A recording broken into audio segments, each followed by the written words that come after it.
Good day, students. I am Dr. Rachna Mathur, and we are discussing Gerard Manley Hopkins.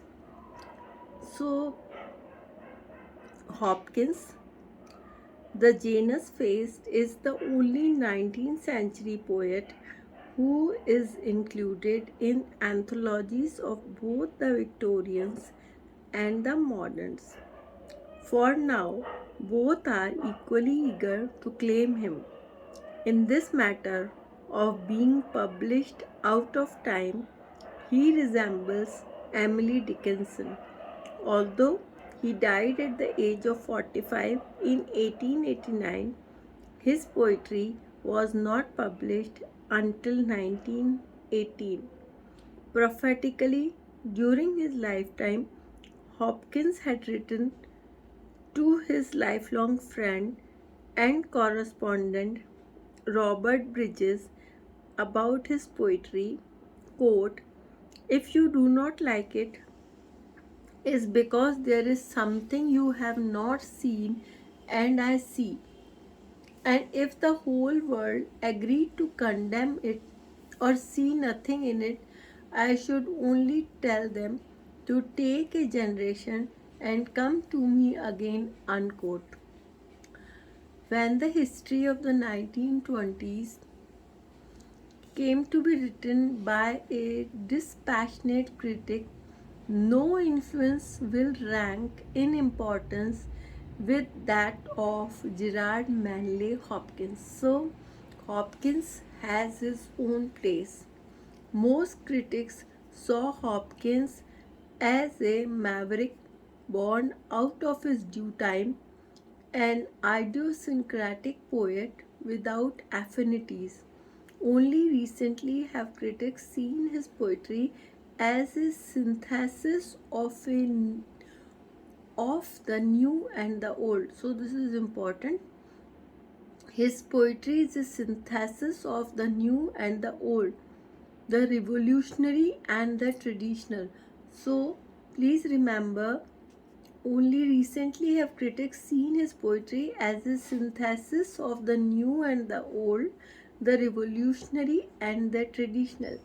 It has at last been recognized that his poetry was either the result of the organic and integral collaboration of the priest and the poet. So, this is very important, that his poetry was organic and integral collaboration of the priest and the poet, of his sensibility and belief, or on the other hand, that it was an escape of the tension between the two, a triumphant and Victorian expression of his inner drama, quote, "the war within," unquote, as he refers to it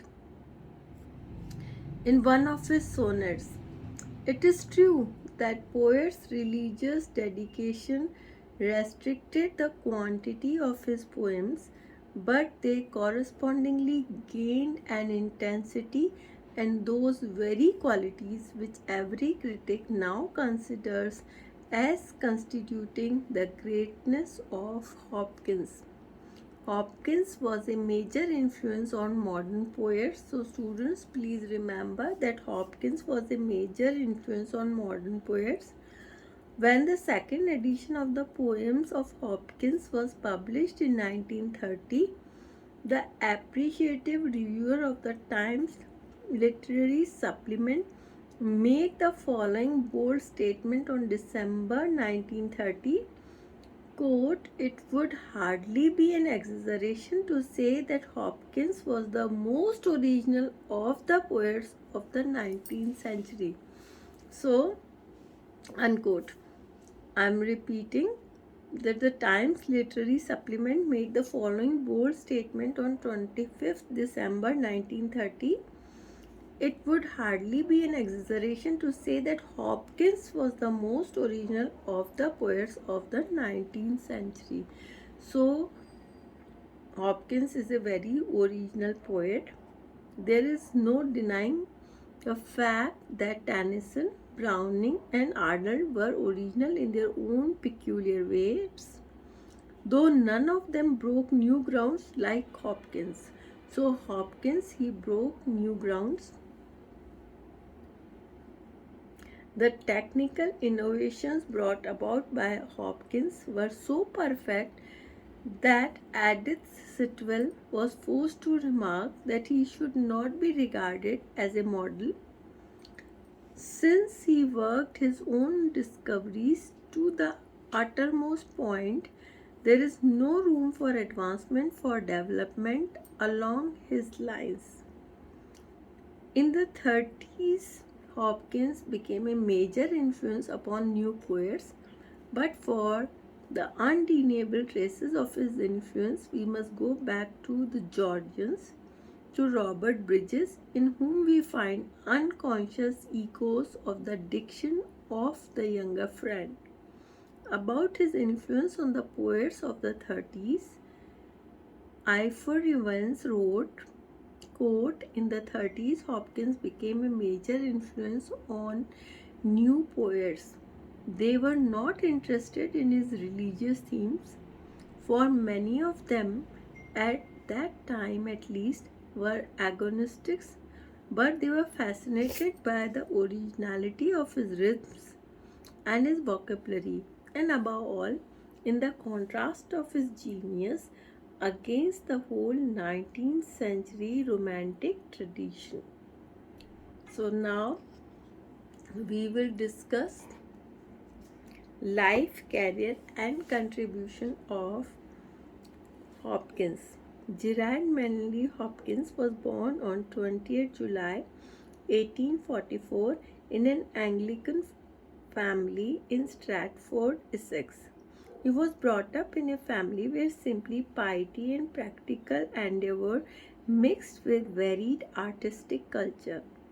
His father was the Consul General of Hawaiian Islands to Great Britain. He combined this office with that of an average adjuster in the city. His father mixed practical efficiency with something of a poet's vision. His mother, who was a religious woman, gave to her son her simple nature and love for metaphysical speculation. The literary bent of the mind of his father gave Gerard a poetical turn.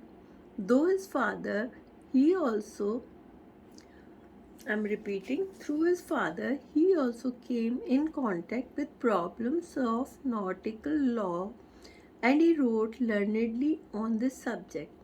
There are many people who believe that his love of the sea was responsible for the writing of the great odes of the sea, such as the Wreck of Dorset and the Loss of Eurydice. Although his parents were devout, they were far from narrow outlook, and painting and music, both of which influenced Hopkins, were cultivated and loved in the family. So, this is important that painting and music influenced Hopkins, and these were cultivated in the family. Most of the children in the family were interested in painting and music. Arthur, a younger brother, ultimately became a professional painter. The poet himself received, after 6 years, lessons in music and drawing from an aunt who was both a musician of sorts and an accomplished portrait painter.